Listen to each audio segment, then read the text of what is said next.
Hello guys, welcome back to another Home of Nail Art tutorial. Today we're going to be going over the French manicure, a salon favourite that is notoriously difficult to master. And all you're going to need for this look is white detail paint, a striper brush, pink cloud, top coat and base coat.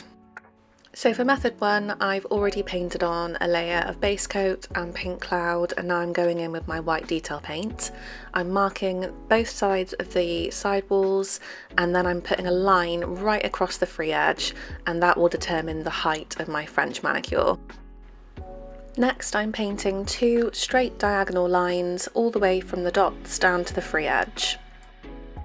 Once you've done this, you'll be left with an upside down A shape, and this is going to be our structure ready for the French.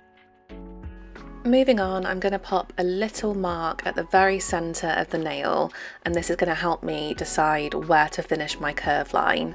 So as you can see, I'm just pulling my brush into the product that's already there and creating that perfect C-curve. Now, some people will continue to fill in the manicure using their striper brush, but just for speed reasons, I'm going to go in with my square full coverage gel brush and quickly fill in the rest of that French manicure.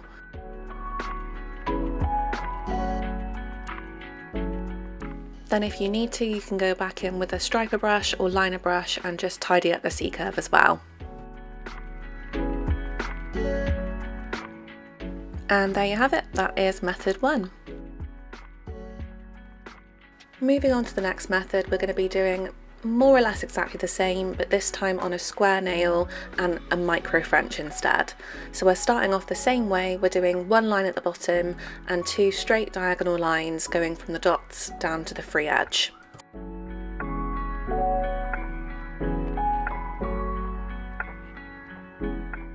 Okay, so we've got our basic structure ready for the micro French, and now we can go in with our striper brush and fill in the tiny gaps.